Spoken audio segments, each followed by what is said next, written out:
गणपती बाप्पा आले आणि अर्थातच त्यांची पूजा झाली, आरतीही झाली.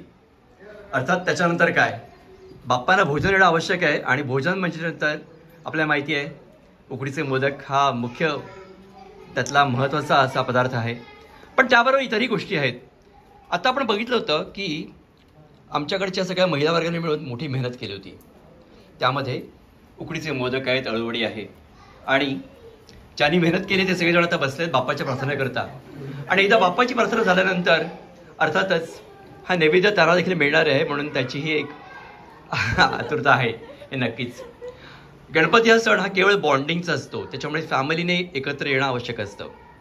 आणि त्यावेळेला एकत्र येणं आवश्यक असतं, पण एकत्र खाणंही आवश्यक असतं.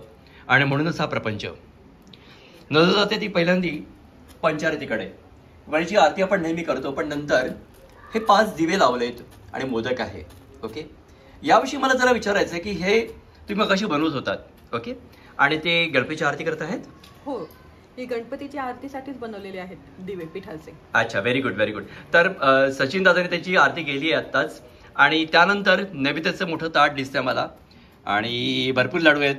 बाप्पाची कॅपॅसिटी आहे कारण त्याच्याकडे त्याचं मोठं पोट आहे. पण यामध्ये हे कोणते कोणते आयटम्स आहेत ते मला बघायचे आहेत. मोदक तर दिसतच आहेत, पण हे कशा करता आणि काय काय आयटम्स आहेत बघा, जरा सांगता तुम्ही दोघी जणी?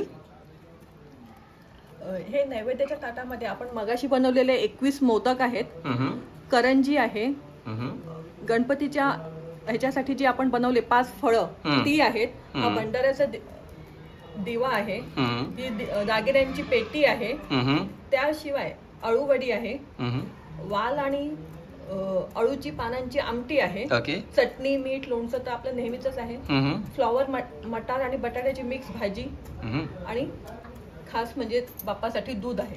ओके, चांदीच्या वाटीतलं दूध हे मला अजून आठवतंय. लहानपणापासून त्या वाटीतलं नेहमी प्यायचो मी. आणि अर्थात बाप्पा करत असलेले हे लाडू. आणि आत्ताच बघितलेली रेसिपी आपण होती ती म्हणजे नारळाच्या सातली अळूवडी. आणि अर्थात बिर्ड अळूच्या आमटीचं केलेलं तेही चांगलं.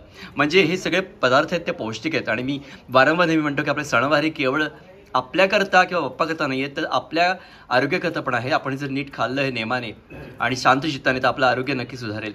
तर बाप्पाने हे दिलेला प्रसाद हा आपल्या जीवनातला प्रसाद आहे असं मला वाटतं. आणि म्हणूनच त्याचा अंगीकार करावा. आणि हा प्रसाद बनवणारे जे आहेत सगळेजण त्यांचा मी आभार मानतो.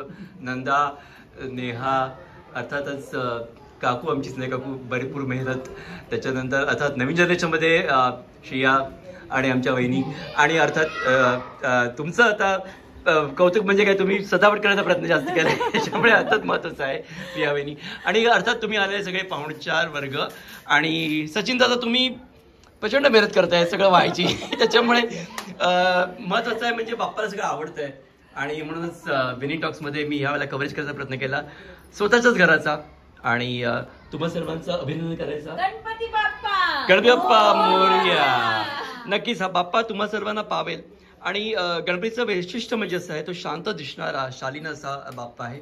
लहानपणापासून आपल्याला मला वाटतं पहिला देव जो दिसला तो म्हणजे बाप्पा. आणि त्यामुळे लोकांच्या मनामध्ये तो बालपणापासून बसलेला आहे आणि असाच तो बसलेला हवा. आणि विद्येची देवता म्हणून त्याचं नेहमीच कौतुक केलं जातं. तेव्हा विद्या मिळवा, तुम्ही मोठे व्हाल जरूरच गणपतीच्या आशीर्वादाने. त्याच्यामुळे आभारी आहे. आणि हा नैवेद्य तुम्ही गोड मानून घ्या बाप्पा, हीच विनंती. विनय पोद्दार.